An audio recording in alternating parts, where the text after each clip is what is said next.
Vice president will get all of Biden's campaign money, and on the Democrats' best issue, abortion, she's a walking reminder to women that Republicans are coming for the abortion pill. She won't just protect Plan B. She is Plan B. And as a former prosecutor, Kamala was putting criminals in jail back before liberals decided that was a bad thing. Now that CVS is locking the shaving cream behind plexiglass, Democrats are coming around to her again. Harris would be the first woman president, first black woman president, and first Asian president. But I don't vote for who will be the first. I vote for who will win. And for whatever reason, Harris has never been popular. You can count the number of delegates she won in the 2020 primaries on one hand, as long as that hand has no fingers. In 3 years as vice president, she's been quieter than an electric car. And like an electric car, your MAGA uncle can't explain why she fills him with homicidal rage. She just does. Sometimes life isn't fair. It's not fair that she's not popular. She's intelligent and accomplished, and in fact was put in charge of the border. And look at how... Okay, bad example. This house is clear. Joining us now is Stacey Washington, host of Stacey on the Right, Sirius XM Patriot Radio, and Anton Daniels, YouTuber and content creator. Anton, let's start with you. You just went viral for an exchange that you had with a Kamala supporter. Let's watch. Would you vote for? Yeah. Why? I'm going to just be real honest with this. She's a black woman. Is it only because she's a black woman? Yeah. Do you not see how that's a bad idea? Elaborate. We're in 3 proxy wars. She failed at the border. She has no policy, no record to stand on. Okay, Anton, first of all, I think I forwarded that to 20 of my friends. That was such an awesome takedown. But tell us about that, because I saw some of the other participants like nervously drinking their Coke or whatever they were drinking. But tell us about your interactions with people who happen to be African American who instinctively seem to go for Kamala because it's the right thing to do. Absolutely. I think it's unfortunate because the majority of my interactions is me being looked at as the bad guy because ultimately they think that I'm supposed to be on code, even though I know and they know that it's not in our best interest, in my family's best interest, in the country's best interest. And when we continue to play identity politics, the thing that they usually refer to is our previous history in electing people in office that ultimately even they will concede that they didn't have our best interests at heart.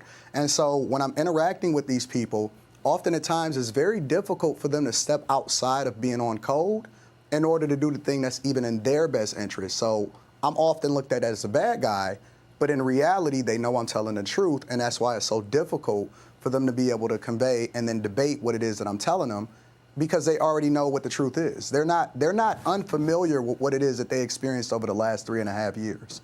They're suffering, they don't have jobs, they have lower wages, they can't pay their bills.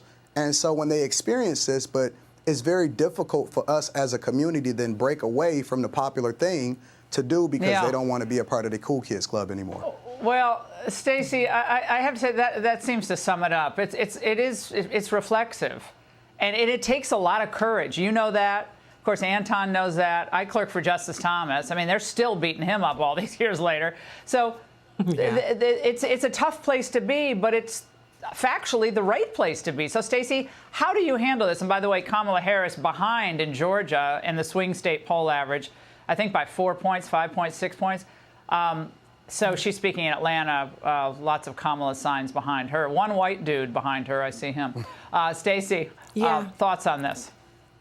You know, Laura, I think Anton hit the nail on the head. This is about policy, and no one, I don't care who you are, if you're a white woman, a black woman, it doesn't matter what your skin is. What matters is, how do these policies impact you? How does the policy of open borders and giving jobs to foreigners instead of Americans impact your bottom line? How does the double-digit inflation, which stacks up month after month is cumulative, impact your bottom line? Can you still save money? Can you take a vacation? Can you buy that home? Can you upgrade? Can you move out of an apartment into a house?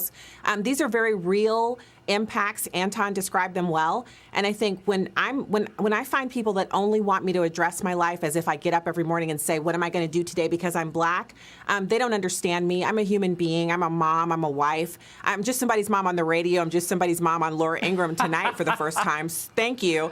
But I'm sitting here listening to Anton. He makes sense. And what makes sense to me is what the policy is, you know? Well, okay, these are facts, okay? And into the image making of Kamala, even the New York Times today, and forgive me for not having the direct quote, but the New York Times today had to write a piece about Kamala's biographical transformation.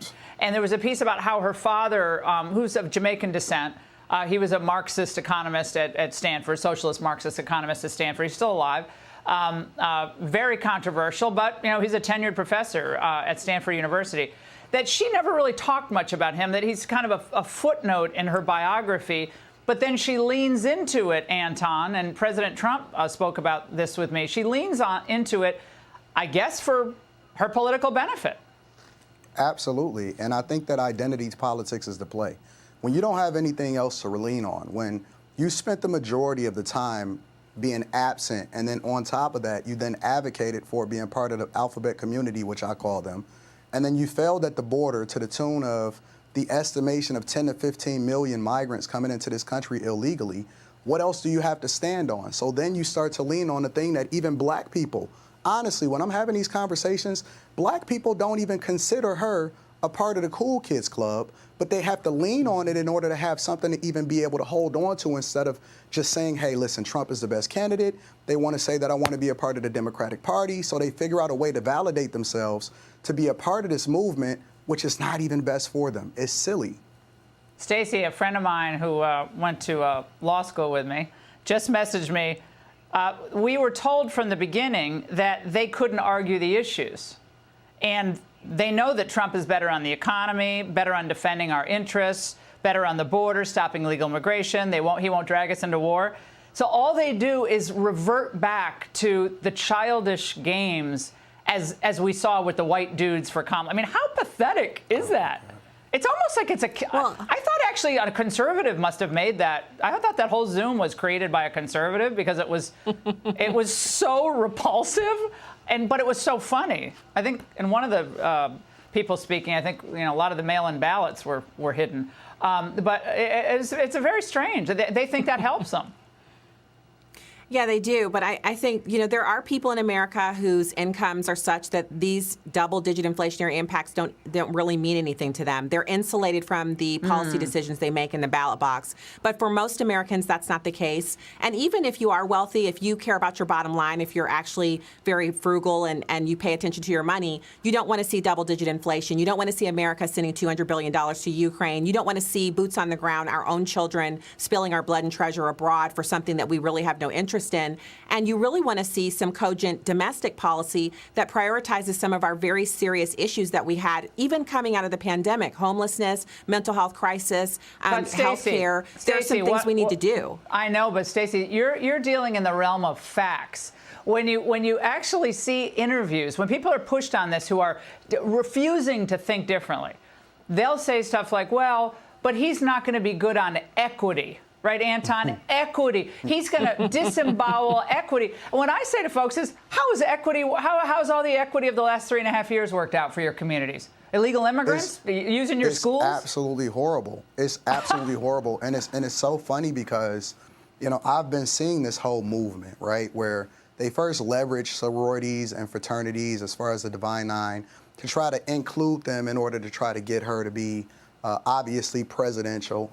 I don't think that it's working because everybody that's in my community and the people that I speak with, especially black men, are even disappointed in white men in that why would you then follow white women who are extreme feminists and then let them follow black women in order to try to be a part of this cool kids club? Oh my God. When you can't stand on policy and you can't stand on real things that's going to help everyday Americans, especially those that are in these Democratic hellholes, that are Well, let me suffering tell the you. most. It's insane. We got Stacey and Anton, fantastic first appearances on the Ingram Angle. Love having you on, and I'm going to try to get the man bun guy on the show. Okay, we'll see if he can actually step into the ring. I won't hold my breath, but the white dude Zoom call will keep me laughing for a long time. Want the truth? You can't handle the truth.